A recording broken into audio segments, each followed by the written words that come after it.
Well guys, say hello to the new Adventure Mobile. So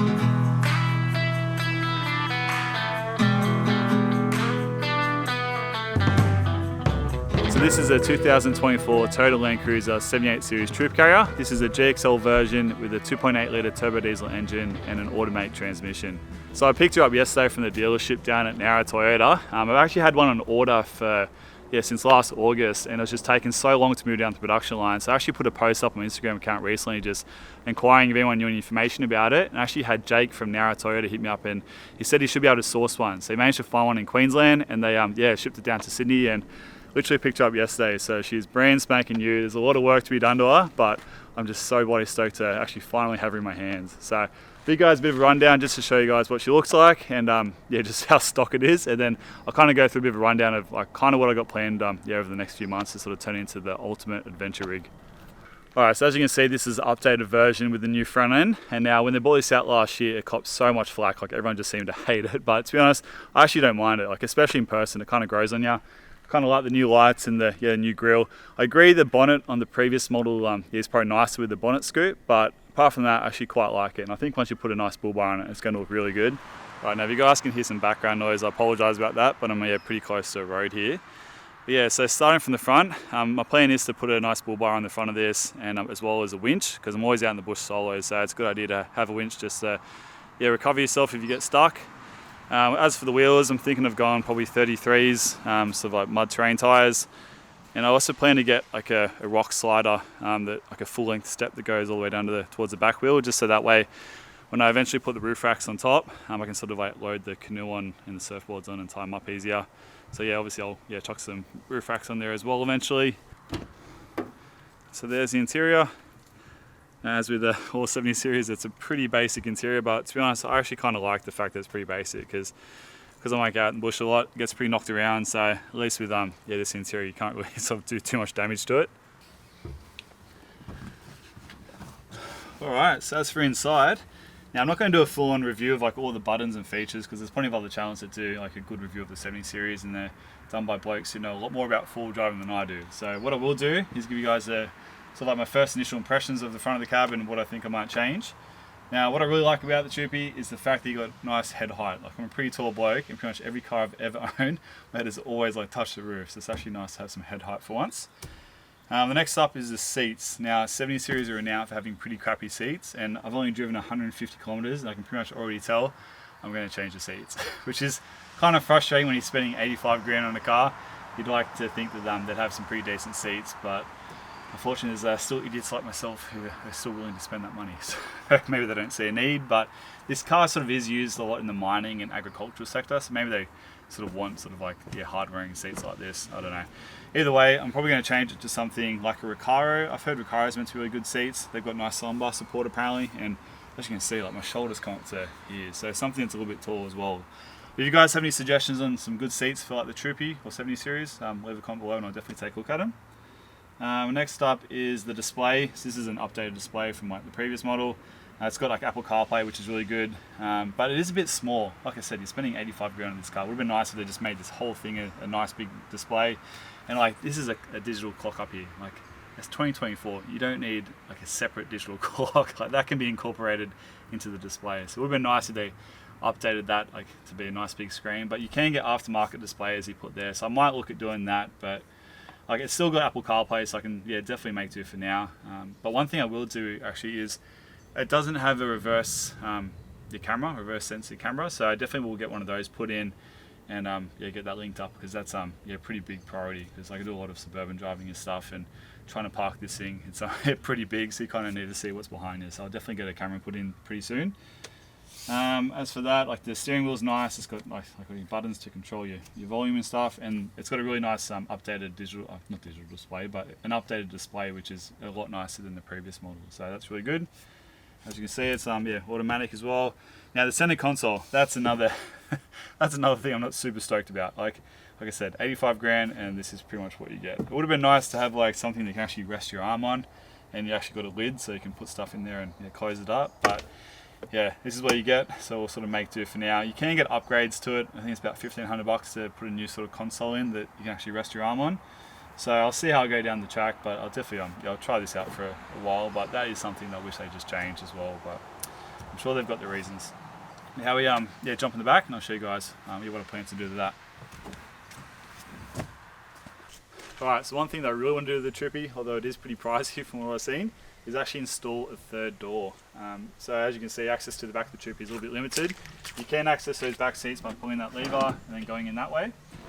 But yeah, I'm sure some of you guys have seen, but we've actually got a baby due in a few months. So we want to try and make this Troopy as family friendly as possible. Obviously, it's not going to be our main sort of family car. Laura's going to have the main family car because Troopies aren't exactly the most family friendly. But if we can manage to get like a third door sort of set up on this, and then what we'll do with the back seats is we'll actually get rid of that bench seat and just put one single seat on this side closest to the door, so that way when the kid wants to get in, we can easily get him in and do up the buckles and stuff like that. And although we have to look into getting anchor points installed so that it is sort of baby seat friendly. So if you guys have any sort of information about installing anchor points, feel free to let me know, because I've tried to look into it and I've sort of struggled a bit, so I have to sort of reach out to some companies to see if they can do it or not. But yeah, I definitely have to get some anchor points installed. But yeah, so I have the one seat there, the third door here, and then on the other side, once we get rid of those two remaining seats, you'll be able to sort of like put a bed that goes from basically the back doors all the way to the back of the driver's seat, and you have a full-on bed. Because the main reason for this car is mainly for my sort of solo adventures when I'm going out to film YouTube videos. I'm always sleeping in the back of the car. Like I usually quite often get to a spot the night before, so I just like crash in the back of the car, or sometimes the trip just doesn't go to plan and you just need to just sleep in your car for whatever reason. So it's mainly set up, I'm going to set it up for my solo adventures, but it would also be nice to be able to use it on those family camping trips like at the end of the year. So if you guys have any recommendations on companies that do the third door conversion, please let us know. I haven't found that many that do it. I think Headspace Campers in Queensland do it. I think they did Xavier Rudd's Troopy. So I might hit them up and see how much it costs, but I think it's pretty expensive. So I'll have to weigh up the costs, but yeah, ideally it would be awesome to put a third door there. Alright, so like I said, for the roof, we'll chuck some roof racks up there so we can put the canoe and the surfboards. Now, in an ideal world, if I was made of money, I would also love to convert the roof into a pop-top tent. They look bloody awesome, and just like being able to sort of sleep up on top of your roof essentially just leaves so much space in the back for all your gear. Though it's not really a necessity probably for what I need it for. If I was going to do a lap around Australia, then I would definitely consider doing a conversion. But for what I do, I can probably make do by just sort of like setting out the back into sort of a good bed system. So let's have a look in the back and I'll show you guys what I plan to do. Alright, so that's for the back. First off, you got the doors here, and you got a speaker on each door. Now, there's no speakers at the front of the vehicle, so it would be nice to maybe get some speakers installed. So I might look at doing that around the same time that I get the reverse camera installed as well. Alright, so this is one of the main reasons everyone buys Troopies, and that is for the amount of space that you get in the back here. Especially if you get rid of those back bench seats, it's just a huge amount of space. So that's why they're one of the most popular cars in Australia for when people want to travel around the country. It's why a lot of people sort of convert the top into a pop-top tent, so that way you can sleep up top, and then down here you can have like your fridge and your kitchen set up and a nice little bench seat and stuff. So it's a really quite a versatile car, and honestly probably can't beat this for overlanding in Australia. Now, what I plan to do with it is probably a little bit different to what most people do when they go on like an overlanding trip, because I'm trying to sort of make this sort of like a semi-family car, but also a car that I can use when I go out on my solo trips as well. So like I said, the plan is to remove this back bench seat and then get a single seat installed on this side, or this side. I haven't quite figured it out yet, but either way I'll get one single seat installed, and then that way it leaves me this huge amount of space. But let me just pop this down, I'll show you guys how much space there is.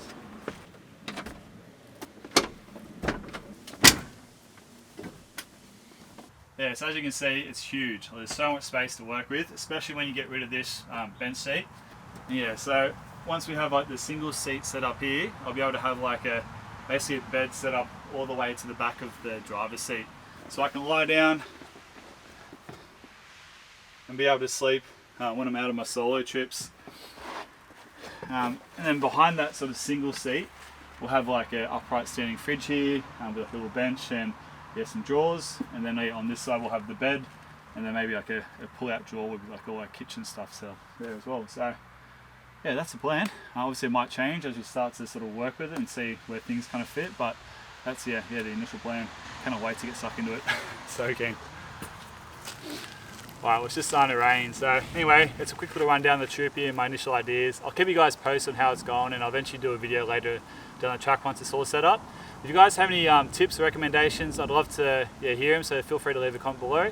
I'm also looking for like a company, maybe in like the southern Sydney region ideally, that could sort of like help with the full driving sort of fit out of this vehicle. So if you guys have any recommendations, I'd love to hear it.